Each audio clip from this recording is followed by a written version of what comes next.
Hello there and welcome back to Bullets for Bucks. Today we're going over 270 Winchester versus 6.5 Creedmoor. Now you might be thinking, why would you compare a long action cartridge 270 Winchester against a short action cartridge, the 6.5 Creedmoor, when clearly the 270 Winchester has a much greater case capacity, larger case, and can shoot heavier bullets? Well, here's why. Because if you actually do your research, you'll find that these can perform very closely on paper as far as velocities and even foot-pounds of energy and bullet drop at certain distances.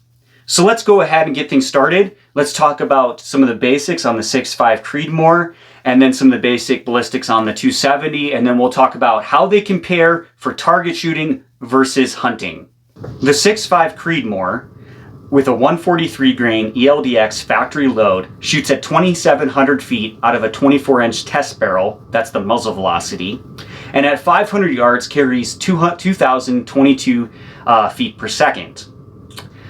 The 270 Winchester with a 145 grain ELDX load shoots 2,970 or 2,970 feet per second at the muzzle out of a 24-inch test barrel, and at 500 yards carries a velocity of 2145. So relatively close. Although the 270 Winchester does carry slightly more velocity, and that is with a little bit heavier bullet. 2 grains is all though. Now let's look at 500 yards. The 6.5 Creedmoor has 1,298 foot-pounds of energy, and the 270 Winchester has 1,482. So significantly more foot-pounds of energy out of the 270 Winchester, even though the velocities are pretty close. Then we go to the bullet drop. The bullet drop on the 6.5 Creedmoor at 500 yards is 72 inches, and on the 270 Winchester is 61 inches, so still less there. So far, the 270 Winchester is outperforming the 6.5 Creedmoor ballistically. All right, the wind deviation at 500 yards with the 270 Winchester is about 15 inches in 10-mile-an-hour crosswind, and with the 6.5 Creedmoor, it's about 15 inches, 15.26. So slightly more wind drift with 15.77 on the 270, slightly more wind drift with the 270. One thing we forgot to mention is the ballistic coefficient of this 143 grain ELDX is 0.62, and with the 270 Winchester with the 145 grain ELDX is 0.53. So you have a better ballistics coefficient with the 6.5 Creedmoor. Okay, so ballistically, the 270 is outshining the 6.5. Let's jump to 1,000 yards and see what the ballistics come out to. On the 6.5 Creedmoor, you have 1,462 for the velocity, and you have 1,476 on the 270, so very close. Still edging out the 6.5 Creedmoor, though, with velocity, just barely. Energy in foot-pounds is 678 with the 6.5 Creedmoor at 1,000 yards, and 702 just edging out the Creedmoor at 1,000 yards with the 270 Winchester. Bullet drop is 322, bullet drop with the Creedmoor is 367 inches at 1,000 yards and 322 inches with the 270 Winchester. So once again, it's outperforming the 6.5 Creedmoor. The wind drift, however, is 72 inches with the 6.5 Creedmoor at 1,000 yards, and it's a whopping 76 inches with the 270. Well, that's still not a lot more. So the only thing at 1,000 yards that the 6.5 Creedmoor is doing better than the 270 is wind drift. And that's because the higher ballistic coefficient, or skinnier, narrower bullet, essentially, in layman terms.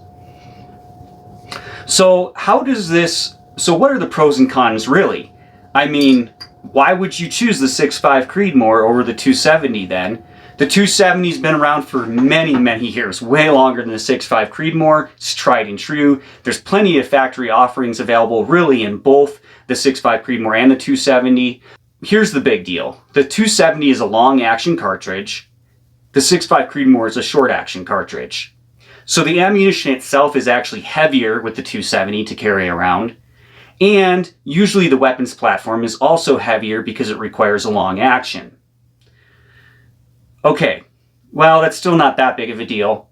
Here's the big deal. The recoil on the 270 is way higher than with the 6.5 Creedmoor. The 6.5 Creedmoor has a very manageable light recoil. The 270, depending on who you are, has a decent amount of kick or recoil. So the recoil on the 270 is far greater. So if you're a female or a child looking to get into shooting, you're going to want to pick the 6.5 Creedmoor.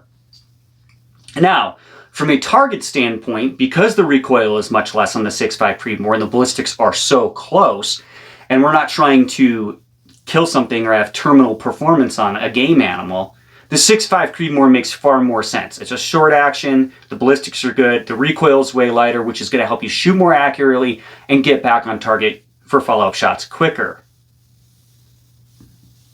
The 270, however, can shoot a heavier bullet and have basically more foot-pounds of energy and a better terminal performance on big game animals. So from a hunting standpoint, if you plan on shooting anything bigger than a deer, the 270 is a better option than the 6.5 Creedmoor. The 6.5 Creedmoor can still get the job done on bigger animals, but there's going to be less forgiving, and you're just going to get better performance out of the 270.